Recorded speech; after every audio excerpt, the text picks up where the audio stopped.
Kalau misalnya acting itu sebuah kebohongan, maka kejujuran apa yang pantas kita pertontonkan? Wih, berat loh. Bahwa aktor yang bagus itu adalah aktor yang mampu membuat lawan mainnya menjadi lebih bagus. Makanya di situ nggak ada ego dalam acting. Kita kadang-kadang nggak sadar bahwa sebenarnya di sini itu betapa dahsyatnya perasaan kita gitu. Betapa dahsyatnya juga pengalaman-pengalaman yang kita udah alami. Lebih baik kita nunggu lama daripada kita mempermalukan diri kita depan kamera. Salah satu tipsnya biar kalian lolos casting.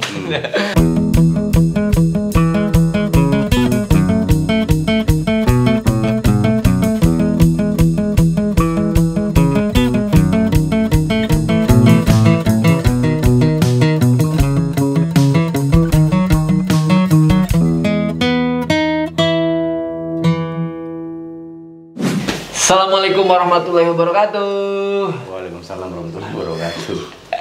Hai gengs Q, welcome back to my channel Aiman Ricky Vlog. Ngobrol kali ini tentunya luar biasa banget karena gue kehadiran temen gue yang jauh-jauh dari Cempaka Putih datang ke sini. Yuk kita berikan tepuk tangan dulu untuk Faiz Faisal. Banyak banget nih. Ini Faiz, Iya. itu adalah temen gue lama ya Is ya. Wah, Mudah-mudahan masih diinget jadi temen. Nah, gila. Wah, lama banget. Yes, bener banget, udah lama banget ya kita kenal ya. Dan kenapa gue undang Faiz? Karena gue tuh pengen banyakin informasi yang mungkin bisa jadi menarik banget nih buat teman-teman. Terus bisa jadi salah satu acuan juga. Gimana sih caranya kalau mau terjun di dunia film? Nah, kebetulan Faiz ini coach acting iya, pemain film juga iya. Langsung aja nih. Skuter. Skuter. Apa tuh? Selebriti kurang terkenal. Enggak lah, ada terkenal lah nih. Is, apa kabar? Baik, alhamdulillah. Iman, apa kabar, Iman? Alhamdulillah, ini sibuk banget. Tadi juga gua sebelum ajakin kesini tuh dia habis dari satu PH dulu. Gila, emang sekarang project yang dilakuin deket-deket ini apaan nih? Sibuk casting. Ada. Lagi ngerjain ada program private acting gitu. Kemarin baru selesai film juga. Ya, mungkin nanti Maret ada lagi coaching. Wih, gila. Nih sebenarnya kalau coach film nih ya, kan gua kenal lu juga sekarang kemarin ini tuh pas menjadi coach acting di salah satu film, terus apalagi ngajar juga acting di manajemen TM. Nah, lu tuh sebenarnya dulu apa mendapatkan pelatihan acting itu dari mana bisa sampai sekarang jadi melatih acting gitu? Pelatihan pertama kali. Dulu itu 2000 berapa ya? 2008 kalau nggak salah. Yeah. 2008. Pertama kali belajar acting tuh emang sama ada aktor besar juga, Yayu Undru. Itu guru. Yayu Undru kan, film-filmnya juga ada Tabula Rasa dan beberapa film lainnya. Pertama belajar tuh di situ. Tapi pertama belajar di situ bukan di tempat dia, di tempatnya Dude Harlino. Dia punya sanggar acting dulu, itu pertama kalinya belajar di situ. Awal-awalnya cuma belajar untuk acting itu kayak apa sih gitu ya. Awal penasaran gitu aja, penasaran bahwa emang suka, emang dari dulu tuh suka banget tampil. Kalau di kampung gua tuh namanya tuh apa namanya MPO. Apa tuh? Menarik perhatian orang. Nah, bener nih. Sampai lo nanya-nanya acting itu apa, sebenarnya gue juga sampai sekarang gue bingung. Mungkin teman-teman juga pengen tahu acting itu apa sih sebenarnya? Acting itu sebenarnya banyak bisa kita artikan dengan sebenarnya banyak arti, tapi pada yang sebenarnya acting yang semakin kesini dalam seni peran modern ya acting itu adalah kejujuran gitu. Ya. Maka sebuah kejujuran gitu. Maka kalau misalnya kita kan selama ini terlalu dulu pertama kali belajar acting pun di otak gue juga begitu. Lu wah acting nih, wah lu acting lu. Wah sandiwara lu misalnya gitu kan. Wah rata-rata orang bilang bahwa acting tuh kayak wah lu jangan acting lu. Jadi kan negatif kesannya kan. Dulu mikir gitu. Tapi setelah kesini gue pelajarin bahwa wah ternyata acting itu sebuah kejujuran. Sebuah kejujuran yang ditampilkan gitu. Ini ditampilkan. Mungkin cerita itu rekayasa ya, misal contohnya gitu kan. Cerita itu rekayasa. Tapi kita ngelakuinnya harus dengan sungguh-sungguh. Gimana cara biar kita sungguh-sungguh? Ya kita harus jujur ngelakuin itu. Oke. Kayak gitu. Jadi kalau gue boleh ngambil quote-nya dari Mas Yayu nih ya. Ya. Kalau misalnya acting itu sebuah kebohongan, maka kejujuran apa yang pantas kita pertontonkan? Wih, berat loh.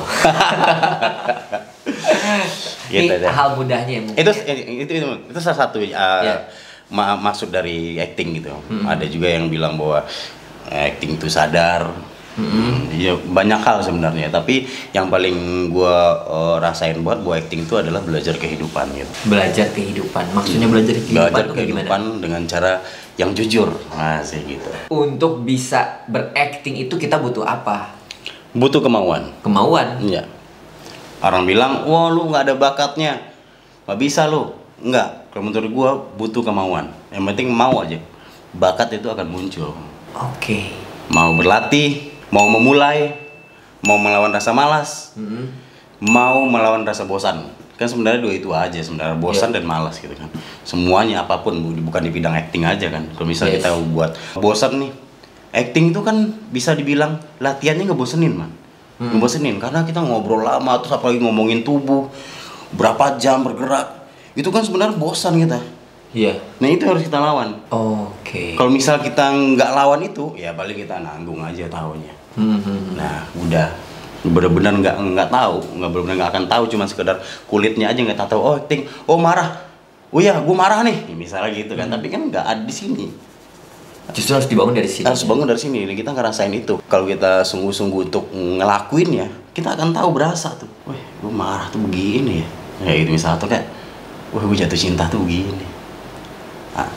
Ih, gila dari mimiknya itu kelihatan ya. Mantap. Nih, seorang awam nih pengen jadi seorang pemain film, pemain sinetron itu butuh acting tuh bisa dikuasain berapa lama kira-kira?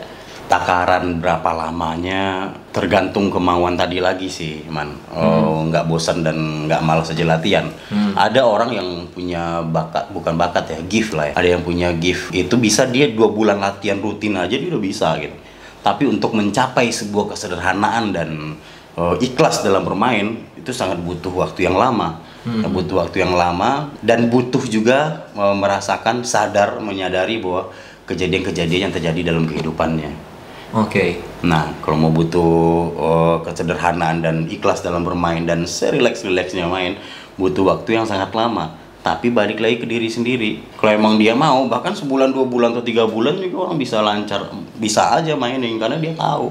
Karena disungguh-sungguh. Oke. Nah, tadi lo bilang kan ada orang yang punya bakat bawaan misalnya dari gift-nya tuh bawaan bakatnya tuh bisa acting. Nah, sejauh yang lo tahu nih, bakat bawaan itu kita bisa ngasah sendiri atau emang kita harus belajar nih sama coachnya nih gitu loh? Bisa ngasah sendiri, bisa belajar sama pelatih acting. Tujuan belajarnya itu kan sebenarnya buat membatasi, bukan membatasi ya, buat menyadarkan bahwa kalau kita nggak ada yang ngejagain, kita bisa lepas. Misalnya kita ngerasa bahwa gue bisa dari kecil gue bisa acting, bisa drama lah gitu kan. Tapi gue bisa lah jadi pemain film misalnya gitu kan. Kalau misalnya nggak ada yang jagain untuk itu, tetap aja nggak ada kontrol. Sementara acting itu adalah sadar dan kontrol gitu. Kalau contoh kecil gini, misalnya dalam sebuah acting disuruh Faiz sama Aiman, sekarang kalian marah nih berdua. Kalau kita nggak ada takarannya, dan nggak ada yang ngejagain, dan nggak ada yang ngebatasin, marah itu cuma segini nih di sini. Kita akan lepas-lepas aja gitu. Wah, kurang ajar lu, man, misalnya kayak gitu, bisa gitu kan. Tapi kalau misalnya ada yang ngejagain kita bisa ngasih beberapa pilihan marah. Contoh kayak kita marah aja dalam kehidupan sehari-hari kan, kita nggak selalu setiap marah sama orang tuh langsung teriak-teriak. Kurang ajar lu ya nggak? Kita bisa aja yang marah diem doang kan kayak. Exactly. Ya kan? Setuju. Nah itu harus butuh yang ngejaga. Benar banget Is. Nih acting ya, kalau dari lo sendiri sebenarnya nih yang lo lihat acting dari sinetron, acting dari iklan, dari film itu ada perbedaannya nggak sih? Medianya sih yang beda. Medianya. Kalau acting is acting. Gue berani ngomong acting itu adalah acting ya acting adalah acting gitu. Lu nggak bisa, jangan pernah ngebully acting gitu ya. Kalau bahasa gue kan gitu tuh. Gue jangan pernah ngebully acting. Wah lu acting lu sinetron, wah lu acting lu FTV. Iya film keren. Nah bagi gue sih nggak boleh ngebully acting gitu. Karena acting ya acting gitu. Cuman medianya yang beda. Kalau misalnya di sinetron. Mungkin di sinetron butuh ditambah gitu kan. Butuh ditambah itu tetap acting gitu. Mungkin di iklan cuma dalam sekian detik kita harus bikin pengaruh penonton gitu. Ya kan berapa yang kita lihat iklan, yang kita makan natural aja bisanya makan biasa aja. Tapi kalau misalnya di iklan tuh butuh yang dilebihin karena emang dalam sekian detik kita harus mempengaruhi orang. Medianya. Dari itu semua juga ya acting. Medianya di mana? Ketika di film, ya orang cuma butuhnya kayak oh ya, ya segini doang gitu. Karena orang ke bioskop nonton, bioskop aja nonton untuk itu. Mau main sesederhana mungkin juga orang akan paham. Tapi di TV orang nonton sambil nyetrika gitu kan. Iya. Sambil masak. Kalau lu mainin cuma kayak ya gitulah. Pasti mama tuh pada maki. Apaan sih tuh? Mamanya pada maki, maki-maki kan. Iya. Medianya aja yang beda menurut gua. Oke. Makanya ya banyak kali nih sampai saat ini tuh belum pernah main film ya, gengs. Gue pengen banget main film nih. Tapi sinetronnya banyak. Karena katanya jarang banget pemain-pemain sinetron itu untuk bisa main film karena kualitas acting di sinetron itu ya terbiasa dengan kayak misalkan di salah satu channel ini nih, itu tuh marahnya tuh harus kayak gue nih salah satu sutradara nih ya, nyuruh gue untuk ketika ngomong gue apa tuh apa gitu. Padahal gue sendiri tuh kayak nggak mau ngomong gitu apa tuh kayak gue marah biasa apa gitu, nggak usah pakai langsung melotot gitu loh. Nah, disuruh tahan nggak? Apa? Itu tahan. Itu nah itu dia tuh. Jadi menurut gua akhirnya doktrin sinetron itu mungkin kebanyakan ya actingnya jadi lebay, mungkin ada yang bilang gitu ya gitu. Tapi ketika gua nonton film, ketika dia kaget sewajarnya aja gitu. Bahkan ada juga yang saat dia nangis nggak perlu dikeluarin air mata juga, tapi kelihatan sedih gitu loh. Nah itu tuh menurut lo sendiri emang diharuskan seperti itu kalau di film itu emang harus senatural mungkin, atau di sinetron itu harus selebay mungkin? Ya tadi kebutuhan. Kalau misalnya di sinetron diminta lebihin ya kebutuhannya tadi begitu gitu. Kalau misalnya di film diminta biasa aja gitu, karena emang ya lu cukup main segitu aja tuh udah cukup nyampe ke penonton. Makanya penting banget sebenarnya buat ngakalin itu, penting banget sebenarnya kita latihan gitu. Siapapun misalnya aktor atau misalnya bahkan di luar aktor pun sebenarnya kan butuh banget latihan, karena kita penting betul menguasain teknik.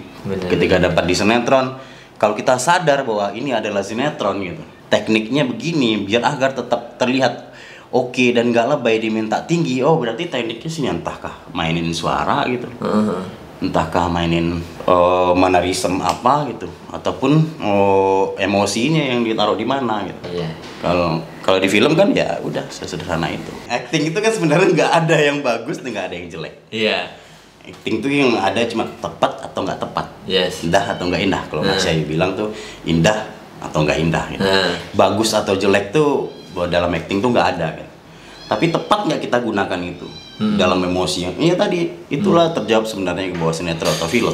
Kalau di sinetron main kayak di film, tepat nggak untuk cerita? Kalau misal lu sendiri yang mainnya segini, tiba-tiba yang lainnya mainnya tinggi, tetap aja sebagus apapun acting kita, tetap aja kita bilang kok dia nggak masuk ya mainnya. Oh iya, itu benar. Di film yang lain mainnya segini, tiba-tiba kita mainnya segini, jomplang, tetap aja sebagus apapun nih aktor gitu, tetap aja kan kelihatan kok gue asik nih lihat adegan ini. Nah semuanya ada porsinya. Dari sekian banyak aktor film dulu deh, menurut lo 2 yang terbagus cewek, 2 yang terbagus cowok siapa? Kalau cowok sih mungkin idola semua orang juga, gue nggak bisa pungkirin bahwa Reza Rahardian punya gift yang luar biasa gitu. Apapun dia mampu menaklukkan itu gitu kan, yang kita tonton, yang kita tahu, yang kita lihat seperti filmnya gitu kan. 2 ya? 2. Aiman Ricky lah. Aduh kamu ini kejauh banget. Lo jangan dedek-dedek gitu.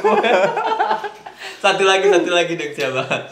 Cowok tuh banyak sebenarnya, cuma salah satunya bukan nih karena guru gua, bukan. Tapi gue emang sangat ngidolain Mas Yayu Unru gitu. Cewek semua orang suka banget sama Christine Hakim gitu. Kalau di Indonesia gitu. Yang mudanya mungkin ya gue suka tuh. Main semuanya sih bagus gitu. Tapi maksudnya yang disuka itu kan, yang disuka tuh. Aduh bingung gue. Siapa? Gue nggak keinget siapa yang mainnya. Christine Hakim udah. Iya kan 2, satu lagi dong. Siapa yang muda, siapa yang gue suka? Yang muda dong. Rehanun. Itu banget, gue baru ngomong itu. Gue baru ngomong Rehanun. Itu gue baru ngomong itu bagus sih. Dari dulu gue ngefans sama Rehanun sih ya. Iya, Rehanun. Oke, ini sekarang tuh lagi fenomena sinetron Ikatan Cinta. Itu lagi booming banget ya. Kenapa sih alasannya menurut lo kok sinetron itu bisa jadi booming banget? Apakah dari actingnya, kualitas pemain actingnya itu bagus-bagus atau apa menurut lo? Kalau menurut gua acting juga, karena gue juga cukup kenal sama Arya Saloka kan. Actingnya bagus, actingnya tepat di situ, dan ceritanya menurut gua nggak terlalu banyak banget bertele-telenya gitu kan. Sama tim mereka gue rasa, gue nggak tahu di lokasi gimana. Gue rasa mungkin timnya sangat kompak untuk solid untuk ngelakuin itu. Dari kualitas aktingnya mereka ngeblend banget gak sih Amanda sama Arya menurut lo? Cukup ngeblend. Ya. Dan saling ngebantu menurut gue. Ya. Arya Saloka ngebantu Amanda ngebantu Arya Saloka, kan di acting gitu. Dia keluar lagi nih. Ya, jadi gimana? Kan kalau di acting itu gimana? Emang harus ngeblend itu? Karena aktor yang bagus itu kan sebenarnya ini bukan quote dari gue, quote dari Mas Didi dan Mas Yayu, tapi gue meyakini itu bahwa aktor yang bagus itu adalah aktor yang mampu membuat lawan mainnya menjadi lebih bagus. Makanya di situ nggak ada ego dalam acting. Oke. Kecuali ego peran, ego pribadi dihilangin, ego peran yang dimunculkan gitu. Jadi aktor yang bagus adalah aktor yang mampu membuat lawan mainnya menjadi lebih bagus. Nah, dulu nih ceritanya teman gue satu syutingan, terus dia itu kayak katanya sih biar ngeblend sama lawan mainnya, which is pacaran. Di belakang kamera mereka tuh harus chemistry-nya tuh dapat juga. Jadi mereka tuh pengen kita pacaran aja yuk gitu. Segitunya. Dan menurut lo emang itu sengaruh itu kah apa di belakang layar untuk bikin chemistry nanti pas di depan layar tuh emang ngeblend itu? Butuh gak sih? Ada dua nih. Ada yang bilang butuh, ada yang bilang enggak. Kalau menurut gua, kalau emang kita udah nguasain teknik, ya modus aja menurut gua sih, maksudnya di belakang itu. Tapi penting banget ngobrol, penting banget mengetahui gimana kepribadian kita biar kita lebih enak buat masuk, tuh penting. Mungkin jalan tuh ya nggak apa-apa, kita jalan itu buat ngatuin perasaan gitu kan sebenarnya. Kalau menurut gua, kalau misalnya ada adegan pacaran terus kita harus pacaran juga dibilang, kalau gua pribadi tuh kurang setuju soal itu. Ada misalnya ini dia hubungannya pacaran. Oke, di luar latihan kita harus pacaran beneran dulu nih, untuk project ini kita pacaran beneran dulu nih biar tahu rasanya gimana, misalnya kayak gitu. Kalau gue kurang setuju itu. Tapi kalau kita misalnya tahu teknik, kita akan bisa ngelakuin, toh aktor, toh kan pemain, untuk ngelakuin bahwa dia adalah pacarku misalnya gitu, atau dia atau musuhku, ya nggak harus juga lu harus pacaran terus gandengan tangan kemana-mana tiap hari. Ya kalau bagi gue sih nggak, lu cukup nyatuin dengan setuju banget. Oke, minum dulu deh. Minum dulu lah. Mohon maaf kalau misalnya udah ada sponsor, boleh ya biar ada tulisannya nih. Kopi kali ya. AMH Jahe Merah. Oke, lanjut nih ya. Nih lo tuh udah lumayan lama berkecimpung jadi coach acting di film-film. Nah, kira-kira lo pernah ngelatih acting siapa aja sih? Dan merasa kayaknya ngelatih acting nih pemain tuh kayak bagus banget, gampang banget. Siapa aja? Gue sih bilangnya nggak ngelatih kali ya. Kita selalu bilang bahwa kita tempat konsultasi gitu, konsultan gitu. Ada beberapa pemain film yang rata-rata pada bagus semua gitu, pada mau latihan semua. Banyak sih kita, karena kita megang readingin film juga kan dalam timnya Regu Kerja di Petet yang diketuai sama Mas Yayu. Nah, gue sering tergabung di situ. Banyak Jeffrey Nicole juga, Giorgino juga itu banyak lah yang lain, udah jadi teman lah, udah jadi tempat konsultasi, jadi tempat kita ngobrolin ini. Asiknya kan gitu di film itu kan, asiknya kita ngebahas naskah, kita nafsir naskah gitu, kita cobain, kalau ini nggak tepat kita kasih pilihan lain gitu. Coba ini, ada beberapa pilihan kita coba gitu kan, ada ribuan kemungkinan. Nah, tapi kalau sekarang nih industri ya, kalau di TV itu udah industri beda, mungkin di film tuh butuh ada namanya reading dan lain-lain. Kalau di sinetron, FTV itu industri banget, jadi ketika hari itu datang langsung dapet senario langsung mainin. Bahkan masih panas ya skripnya. Masih panas banget, baru fotokopi itu biasanya. Sekarang ini kita nih sebagai pemain, apa sih yang dibutuhkan ketika on location langsung syuting langsung acting gitu? Mungkin dibutuhkan untuk para pemain baru deh, gimana sih? Dibutuhkan apa sih menurut lo? Sadar untuk sadar sama keseharian, karena itu latihan yang paling bagus loh menurut gua. Kalau kita sadar sama keadaan sekitar atau kejadian yang kita alami, nah kita bahkan bisa dengan cepat untuk masuk ke situ. Karena kan tuntutan kita emang harus yang lu bilang tadi, dapat skrip, baca, kadang-kadang kita bacanya scene 2 ternyata yang di teks 5, ambil lagi. Gitu terus benar-benar. Terus langsung lakuin gitu kan. Pertama latihan, sadar aja sama di sekitar gitu. Peka sama diri sendiri. Itu latihan yang paling bagus menurut gua, karena itu memicu lu untuk berpikir cepat. Gua nih dulu ya gua tuh kan belum kenal yang namanya latihan acting di mana apalah. Terus gua belajar lah dengan baca-baca skenario, terus gue googling ada skenario gue baca, terus udah gitu gue ngeliat lah kaca, terus kayak berperan kayak sebagai ini gitu. Gue tuh ngeliat kaca, tapi om gue terus nenek gue tuh kayak ngeliatin ketawa-tawa, apa sih lo ngeliat kaca gitu-gitu kan. Nah, sebenarnya untuk mungkin banyak pemula-pemula yang pengen banget belajar acting secara sederhana di rumah tuh ngapain sih? Bagusnya sih bener latihannya jangan di depan kaca. Jangan. Kecuali kita model baru ngeliatin gaya gitu. Kalau misalnya kita latihan depan kaca sebagai pemain, kita cenderung pasti akan mikirin gimana bagusnya kita. Kalau kita ngerasa bahwa di sini, gue nggak asik di sini gitu. Nah itu pasti akan cenderung sibuk mikirin itu gitu. Kalau kita lebih bagus tuh kita latihan rekam aja, misalnya kayak kamera ini, rekam aja. Rekam terus mainin, misalnya monolog gitu, mainin, habis mainin terus lihat. Pasti itu akan berjarak lu ngelihatnya. Bukan menjadi orang yang masuk ke situ, pasti akan berjarak. Oh nggak asik begini. Oh gua harus dikurangin ini nih. Oh gua terlalu banyak gerak nih kayaknya nih. Oke, gua ulang lagi deh. Nah bagusnya untuk latihan di rumah tuh itu. Bagusnya gitu buat ya. Itu gila, luar biasa banget nih. Gue pengen lihat nih acting lo, belajar acting misalkan ini secara singkat deh. Acting yang lo kuasain apa? Yang lo bisa, gue waktu itu pernah belajar acting sama Pak Is. Lo bisa tiba-tiba marah, tiba-tiba bisa ekspresi, tiba-tiba marah, terus berubah jadi ketawa. Itu gimana caranya sih, Is? Caranya liatin dong ke teman-teman. Lo gimana sih acting lo tuh bisa berubah secepat itu gitu loh? Secepat marah, nangis, kecewa, tiba-tiba langsung ping gitu. Ada di acting tuh namanya inner monolog. Inner monolog itu ya kita ngomong terus di sini nih. Ini tuh hidup. Yang mampu memicu kita untuk bisa menjadi tiba-tiba berubah itu ya. Karena ada inner monolog di sini yang selalu hidup, mengomentari apapun gitu. Misalnya kayak ngomong bahwa tiba-tiba misalnya ngomong sudah 3 hari sejak kepergiannya.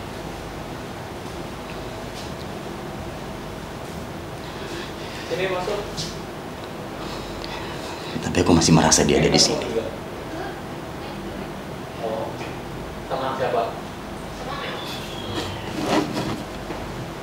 Ini pemberian terakhir darinya. Kado yang sangat istimewa sekali. Gila. Keren. Maksudnya di setiap perpindahan itu dalam apa yang gue ucapin itu ada inner monolog. Jadi tadi maksudnya sebagai contoh aja, bukan pamer ya. Mohon maaf saya acting nanti disangkain pamer enggak dong. Enggak, itu sebagai maksudnya aja ada kenapa kan nyambung sama pertanyaan tadi, bisa tiba-tiba marah, tiba-tiba sedih, tiba-tiba kesel gitu. Ada di sini yang ngomong. Ada di sini yang monolog kita yang ngomong selalu ngebahas misalnya gini kayak Yaman ngeliat gua gitu. Ini ngapain ngeliatin gue ya? Ini ngomong di sini dalam hati. Terus gue jawab, mau ngapain sih ngeliatin gue? Kok nggak dijawab? Gila lo ya. Kenapa sih? Nah misalnya gitu contohnya. Misalnya ada ini yang hidup. Oke. Ada inner monolog. Karena emang harus menyuarakan, karena guru gue selalu menyuarakan itu karena itu ya paling benar gitu. Kita kadang-kadang nggak sadar bahwa sebenarnya di sini itu betapa dahsyatnya perasaan kita gitu, betapa dahsyatnya juga pengalaman-pengalaman yang kita udah alami. Makanya kita butuh buat sadar. Ketika lu lagi sedih, sadar aja, gila gue sedih begini nih, kita sadar aja. Suatu saat pasti akan memanggil itu, karena butuh. Gue sama sekali nggak mau menghilang misalnya, lu jangan sedih, nggak, kalau sedih aja. Karena lu tahu itu penting buat lu. Itu adalah gudang rasa lu nanti gitu. Ketika lu harus marah ya marah, nikmatin aja. Tapi lu sadar ngelakuin. Aduh ya gue marah nih lah, segini banget marah gue nih gitu. Tapi tahu gitu. Suatu saat kita gampang manggil itu dan inner monolog kita akan terbiasa hidup. Sama tadi latihan yang bagus di rumah itu ya latihan sadar aja. Latihan sadar satu lagi kayak bisa ngomentarin apapun gitu. Ini kenapa di sini? Misal gitu ngomong aja terus dalam hati. Harusnya kan bisa di sini nih. Bisa. Itu ngebiasain kita. Pasti tanpa sadar kita ngelakuin nih. Misal kita lagi ngobrol nih, Mas. Pasti dalam hati lu ngomong, "Oh gitu ya. Oh gitu.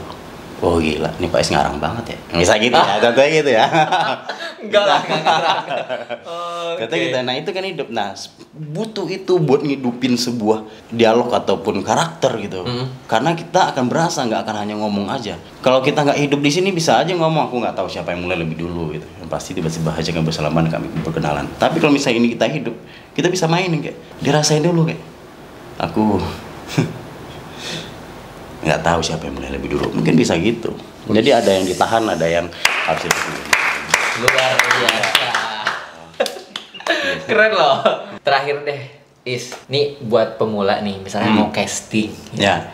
Itu pasti disodorin lah skenario. Skenario terus untuk kita skrip untuk baca. Mau acting untuk casting ya. Itu yang dibutuhin apa aja? Kan dalam sepersekian menit tiba-tiba harus langsung acting dong untuk casting. Nah, kalau bisa sih, kalau misal di calling casting tuh kalau bisa minta skripnya dulu aja. Kalau bisa ya.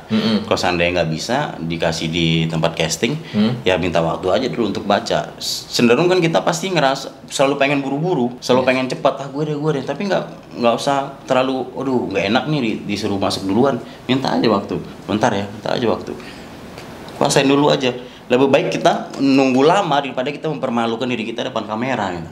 Toh ini kan pekerjaan kita, ini kan ibaratnya kalau ini lolos, kalau ini kita main film ya ini ibadah ya, acting itu ibadah gitu kan, kita menyampaikan sesuatu melalui acting gitu kan. Kayak gitu. Dan ketika diminta baca pun juga jangan buru-buru. Ini banyak nih pengalaman ya. Misalnya dia dapat skrip misalkan. Gitu baca skrip, ada dialog di situ, langsung dia main gitu. Oh, kamu nggak mungkin kayak gitu. Enggak, karena lu akan memaksakan diri untuk mempercepat otak lu karena memutuskan sesuatu dengan secara cepat gitu. Tapi nggak usah aja main, baca aja dulu gitu. Baca polos aja. Ulang 2 kali, ulang 3 kali. Nanti keempat kali itu akan nemu, oh dia marah di sini ternyata. Ini ada Tuhan di situ gitu, maksud ngasih tahu gitu, berarti gitulah. Ibarat gitu, oh dia marah di sini nih. Terus kita baca lagi ke bawah. Kenapa dia marah? Oh, pantas dia marah. Nah, itu akan ada rasanya. Kita ulang lagi.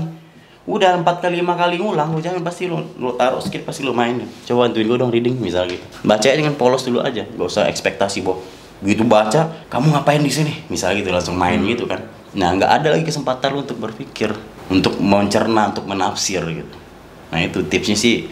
Ya jangan terburu-buru ngambil keputusan kalau membaca skrip. Yes, itu Gamescube. Salah satu tipsnya biar kalian lolos casting. Selain mungkin juga penampilan juga butuh ya. Penampilan butuh, sama rezeki. Dan jodoh. Sehebat apapun ya kan, sejago apapun lu acting, kadang seterkenal apapun lu, kalau misalnya itu nggak jodoh, kalau gue ngerasa sih film itu jodoh. Benar. Jodoh, kalau nggak jodoh karakternya sama kita, ya nggak dapet juga pasti. Wow. Thank you banget gila banyak banget nih ilmu yang dibagikan sama teman-teman. Mudah-mudahan lo makin sukses. Amin ya Allah, amin. Gila makin banyak lagi aktor-aktor yang berkonsultasi acting sama lo. Kayak udah banyak banget nih, Joe Taslim, terus udah gitu siapa lagi? Jeffy Nicole dan lain-lain. Wah. Sama Mas Yayu. Oh, Mas Yayu juga. Nah, kalau kalian mau follow Instagramnya boleh nih di sini. Instagramnya nih. Nah, langsung aja calling untuk kayaknya aku mau latihan acting nih sama Faiz nih. Nah, boleh di sini nih ya, gengs. Coba acting dulu gitu. Oke, kasih satu tips dong, gimana yang mungkin bisa jadi kuncian buat teman-teman kalau untuk mau memperdalam acting itu harus ngapain aja? Jangan males. Jangan males. Kalau misalnya untuk teman-teman sih jangan males, lawan gitu. Lawan males, lawan rasa bosan. Karena permasalahan kita, masuk gua gitu. Jangan nunda-nunda gitu. Intinya cuma itu, dan mau dan ikhlas untuk ngelakuinnya gitu. Jangan hanya ngelakuin ikut-ikutan gitu. Ya gitu. Yang penting lu jangan malas, jangan bosan, terus ikhlas ngelakuinnya gitu loh. Nggak perlu berpikir kalau ambisiusnya parah banget sih menurut gua, nggak usah, tapi jalanin aja gitu. Percaya bahwa Tuhan akan ngasih. Setuju banget. Terima kasih Sama-sama. Sukses terus.